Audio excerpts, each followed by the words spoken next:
YouTube, it's PeggyLu Who. This is PeggyLu Who Reads, or PeggyLu Who Reads. Welcome to my channel. If you're new here, welcome back if you're not. I want to, as always, give a special shout out and big thank you to my, as of recording this, 36, that's 3 dozen subscribers, including, of course, my favorite subscriber of all, my mom. Bonjour, mama. Yeah, here we are again. So this video is going to be my July wrap-up video. I am, of course, late in getting this done. Before I launch into talking about the books that I finished reading in July, I kind of wanted to do a little bit of a level setting, expectation setting, check-in slash overview slash housekeeping announcement type thing. I am starting to pick up again with my reading, so I'm coming out of whatever that slump was that I was in from the end of June through July. And so one thing, this video today, I've only finished 3 books in July, so it's not going to be as long, hopefully, as some of the others. But where that leaves me is that I have still quite a few books left over from my TBRs from June and July, and I'm getting kind of backed up on those. So I'm not going to do a TBR for August until I get through the remaining TBRs from previous months. So if you're keeping an eye out for that and wanting to see what I'm going to read next, stay tuned. I will follow up with that when like I said, when I get through some of these other books. At the end, I'll list some of the books that I'm still working on from previous months, and we'll go from there. Since I'm not going to be doing an August TBR right away, maybe at all, maybe I won't do a TBR until September, I am going to try and do a few other videos, like maybe some tags, and I've been meaning to do sort of a series of the rereading my favorite books in 2021, books from my favorite bookshelf. How many times can I say books in that sentence? So yeah, so there's 7 books on my favorite bookshelf, and I'm rereading them all in 2021. Yes, I did just actually look at the shelf, which is right there in my line of sight right now as I sit here on my set. I am planning to do a special series where I do a video for each of those books, and hopefully do 15 to 20 minutes on each of them, maybe go a little bit more in depth about the book and when I first read it and why I love it so much and what it means to me as a reader. That is my plan for a video series. I also have a backlog of some tag videos that I want to make because those are fun to do. And yeah, but thankfully I'm happy to report that my reading cadence has picked back up again, and I really feel like I'm reading more again and more in the mood to do that and make more videos. So hopefully coming up, this will be a much more active channel than it has been the last few weeks. With that, I also want to give myself some props because I had set the goal to read 30 books at least in 2021, and I've already surpassed that. So I have extended that goal and am now trying to read 50 books in 2021.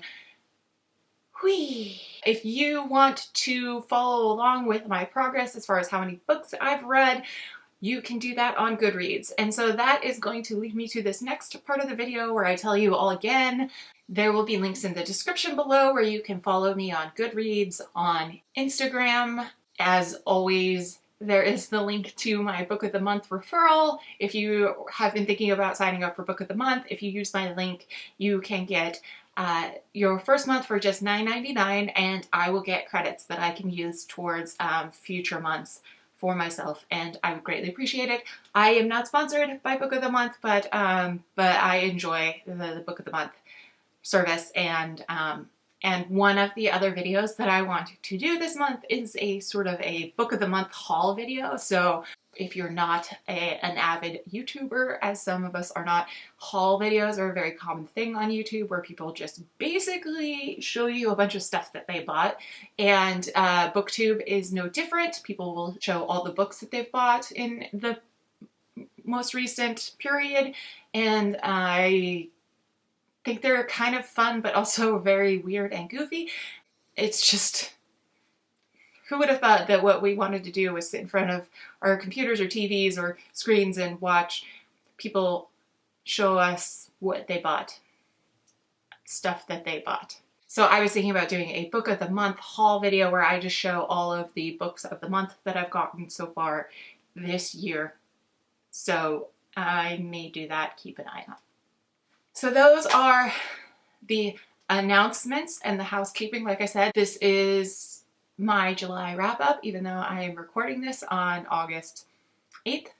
And let's get in. I am once again going to do this in the order that I read the books, and I am going to do the same thing that I do, where instead of doing 5 out of 5 stars, I'm going to say 5 out of 5, something to do with the novel itself. So if I were to be reviewing Jane Austen's Pride and Prejudice, I might say 5 out of 5 barouche boxes, which if you've ever read Pride and Prejudice or seen any of the movie adaptations, you know what a barouche box is. But if you are not a huge Jane Austen fan and you have not read Pride and Prejudice or any of the or seen any of the adaptations of barouche box, is a kind of carriage that is very fancy, and so so yeah, that would be appropriate in that case.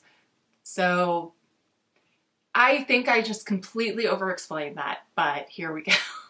First up, in the month of July, I finished Son of the Storm by Suyi, Davies, Okungbowa, and this is book 1 in a series. What is the name of the series again? Book 1 in the series, The Nameless Republic.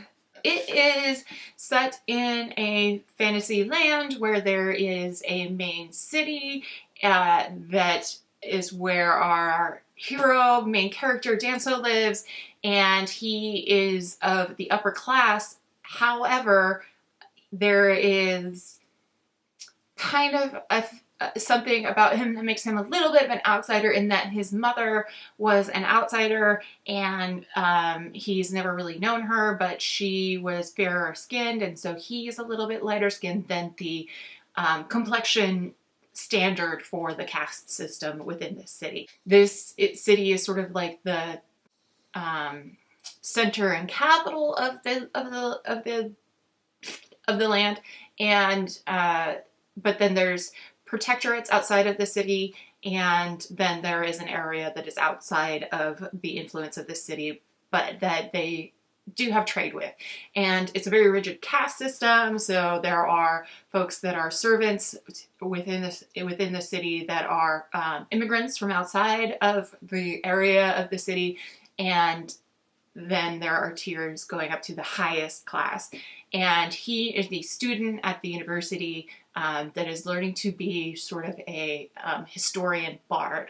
And he has been taught his whole life the history of his people in the city, and has never had any reason to really question that. However, he meets a young woman who is an outsider, and he starts on a journey of sort of discovery about himself and his people, because he realizes that the version of history that he has been taught and been taught to teach to others may not be all that there is to the story, which, to be fair, is usually how history works. So he leaves the city of people who might be closer to the mother that he's never met, and he travels with this woman and a servant of his who is one of the folks from outside of the city who has immigrated in.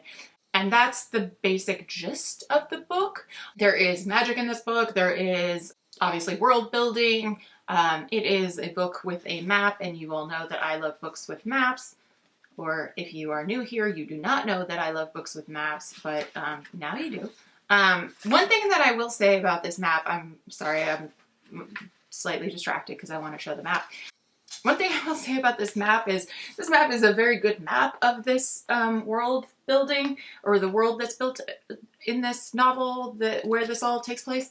It's great, but you have to pay real close attention when you're looking at this map, because the compass rose is down here, and if you can see, I don't know if you can see that there, but focus camera, yeah. So on this map, up is not north and down is not south, and that was super confusing when I was first reading it, but then once I noticed that, it all made much more sense. And so yeah, so this is the continent of Un, where the action takes place, and the city is called Bassa, and it's here in the middle. And so yeah, the magic is around this one particular mineral. There's different varieties of this mineral in the city of Bassa. They have sort of lost touch with the folks that can use the mineral to do magic, and so it's become sort of a myth. That's part of what Danso learns, is that it is real and that it does still exist in the world. There's different colors or types of the mineral that can do different types of magic, and it's basically like that. The way the magic system works is that you have to be a person that can work the, it's called Igbor, or Igbor, I think I'm saying that right.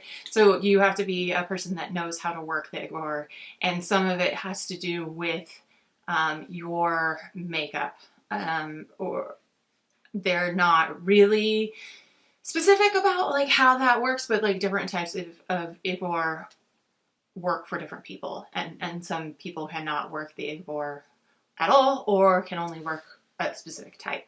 So this is a really good novel. I am very much looking forward to the second one.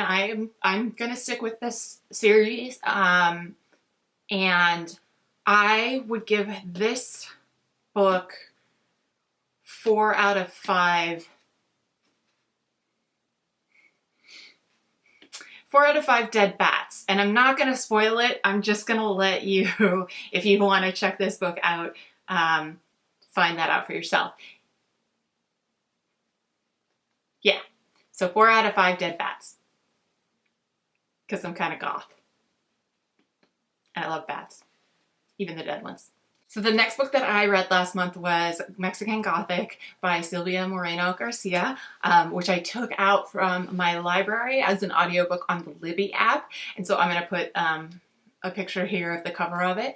So this is a book that is magical realism. So it is not necessarily a different world with like full-blown magic, but it is set in our known world, and there is elements that are magical. Though they're not seen as being unusual. That's kind of what makes magical realism. And so it follows a young lady who is from Mexico City. She's a very urban and sophisticated lady. She gets called on by her family to go visit a cousin who has married and has moved to a rural part of Mexico, and is joined a family there by marriage, and is living in this old, luxurious house that is no longer as luxurious as it once was. She's called upon by her family to go visit her cousin because her cousin has been ill and has been behaving erratically. So she goes to visit, and she comes to find that the family that her cousin has married into is very unusual. And so the whole of the novel basically centers around trying to figure out, is the cousin having mental health issues, or is her rambling actually true? And if so, what does it all mean? I don't think it's much of a spoiler to say, like, things are not what they seem, and in some ways things are exactly what they seem. And there are elements in the story that involve, you know, the era. So I believe it's set in the I think maybe in the 40s or 50s. Anyway, she's a very glamorous, wealthy young woman from the city, and she's very chic, sophisticated. If you are into the type of books where they go into a lot of description of place and people and detail the clothes that people are wearing, this is definitely got that type of description for you. And it helps to set the scene, I feel like, and really establish characters by focusing on what it is that they wear and how what they wear changes throughout the novel. And I don't want to spoil this, so like I'm trying really hard not to. I really enjoyed this book. I've read another book of hers, which I think was called Gods of Jade, and it was similarly magical realism, and I also enjoyed that. And I am going to go ahead and go out on a limb and say that not a limb. What am I talking about? This is no limb. This is not a limb situation. What the heck? I am going to go ahead and let you know that I give Mexican Gothic 3.5 fancy dresses out of 5. Finally, the last book that I finished in the month of July was this book that I got. If you watched my last video, I was very excited because I got this ARC, advanced reader copy, of Once There Were Wolves by Charlotte McConaghy, or McConaghy. I'm not sure, you tell me. By the way, this whole thing where like I can't pronounce authors' names, that's kind of like a shtick here. I'm gonna stick with it. I mean, I look them up sometimes and then I can't remember when I sit down to record these videos, so we're just gonna go with it. I'm really sorry. I apologize to anybody whose name that I can't pronounce, but like, it is what it is. So yeah, I got this as an ARC, or advanced reader copy. This actually came out. It was published on August 3rd, so this last week. And I wanted to go ahead and give my review as soon as possible after it came out, since the lovely people at the publishing company that is Flatiron Books sponsored a giveaway, and I won the giveaway, so I want to go ahead and respond by giving my review. That being said, I didn't love this book. So the funny thing about this is that when I first finished this book, I gave it 4 stars on Goodreads, and then the longer I thought about it, I kept lowering it. So we'll get to what I finally want to give it as a rating at the end. However, first things first, I want to go ahead and say right now, trigger/content warning, because there is a lot of stuff in this book that I feel like should be known to anyone who's thinking about reading it before they read it, if they are sensitive to those topics. And so they're included in the book, and I'm going to talk about them, so I'm giving a trigger warning for them now. So the topics are, or the areas that may be triggering, are essay. And I'm going to put on the screen what essay means, because you're not supposed to say it on YouTube. Your video could get flagged and taken down. Essay, DPV, and little something that I'm just going to call romanticization of unaliving yourself.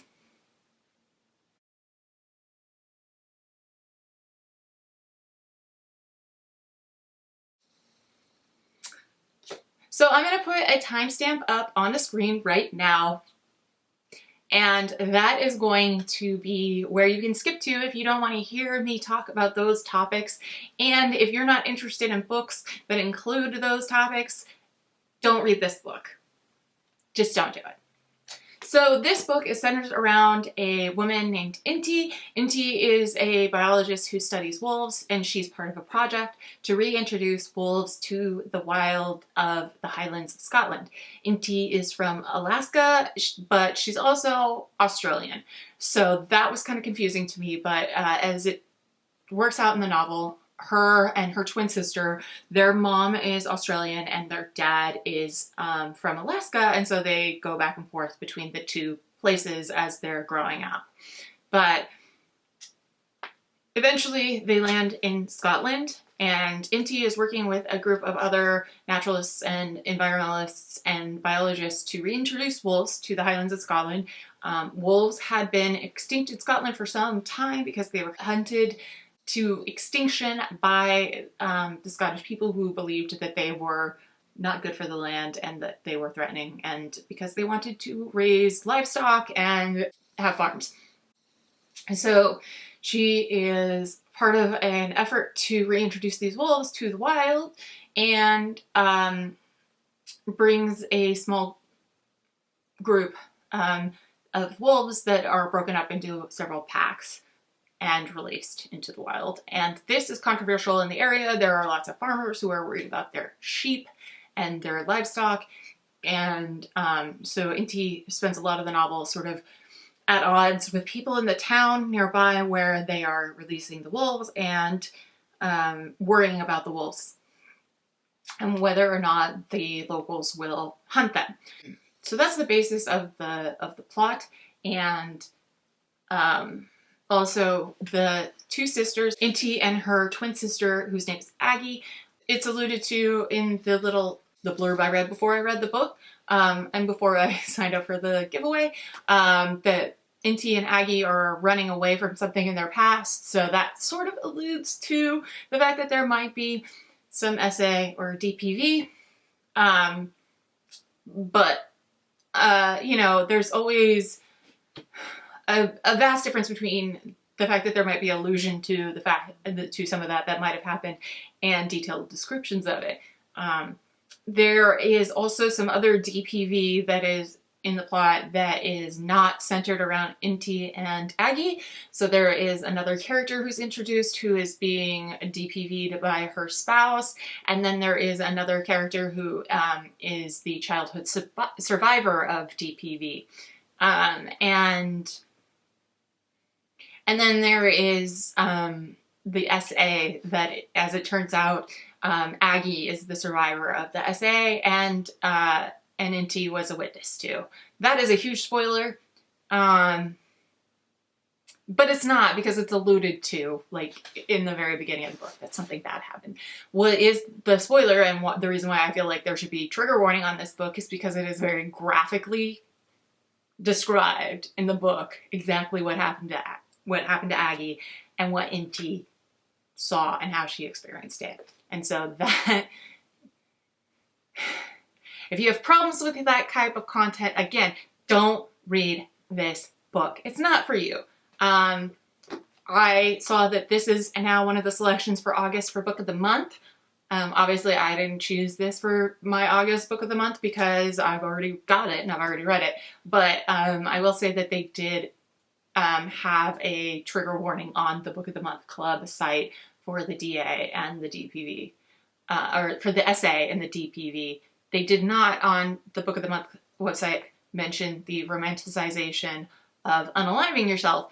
And so to get into that a little bit, there's two characters in the book who unalive themselves, and it is very much described in this romantic sort of way about them just like animals in the wild who are sick or old and go off into the wild by themselves, away from their pack and the others, so that they can, you know, peacefully unalive themselves without being a burden on their family grouping or clan or pack, because we're talking about wolves.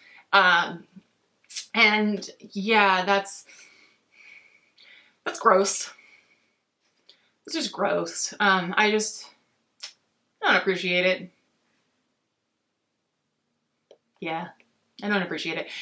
Also worth noting that there is a wolf in the story who gets to be a ripe old age and is sick and ailing and about to pass away.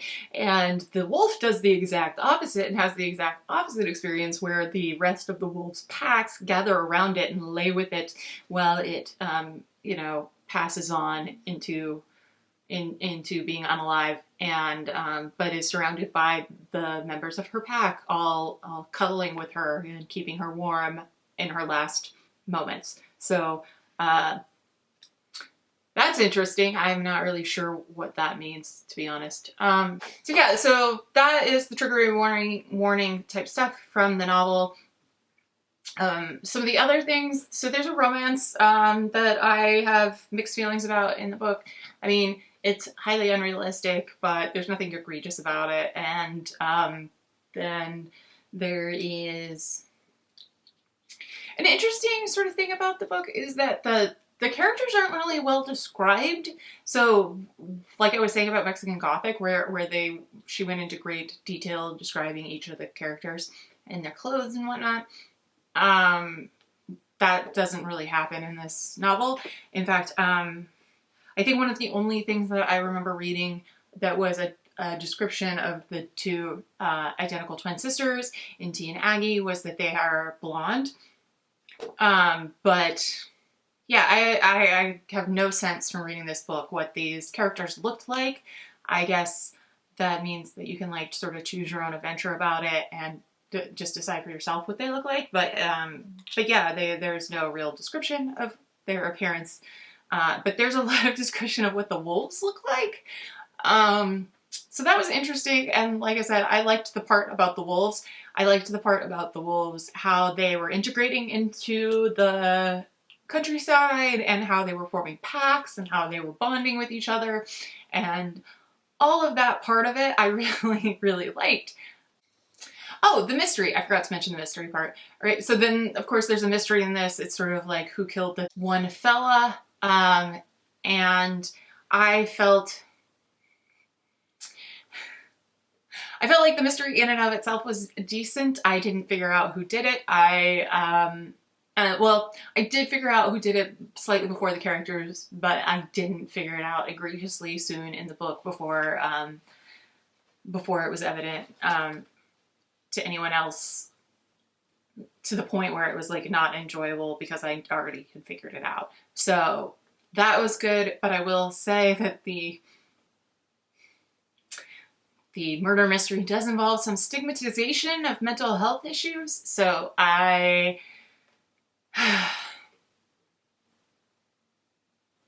we just call this book problematic? We'll just call this book problematic and leave it at that. And so I give it 2 out of 5 wolf puppies. So those were the 3 books that I finished in July. Like I said, I've been on a slump and I have not finished very many books. If you have any thoughts, comments, questions about the books that I've read, or any suggestions on future books that you think I should read, please leave a comment below. I did say that I have a lot of books that I'm still working on from previous months. So I'm still working on My Own Words by Ruth Bader Ginsburg, The Lost Apothecary by Sarah Penner, I think, In Defense of Ska by Erin Carnes, and Winnie-the-Pooh by A.A. Milne.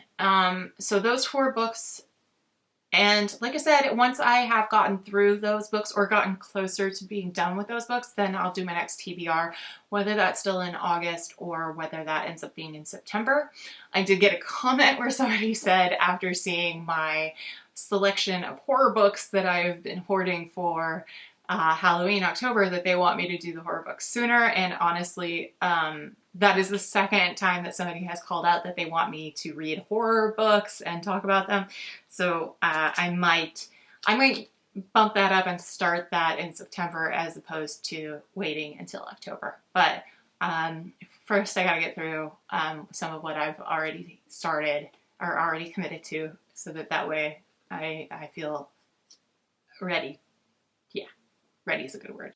If you'd be so kind, please consider liking this video, sharing it on your social medias, etc. Follow me on Instagram and Twitter and Goodreads. And as always, if you are not a subscriber yet, please consider pushing that red subscribe button down at the bottom and hitting the little bell next to it to select all notifications so that you will always get notified as soon as I upload a new video. I appreciate you very much, and until next time, read well.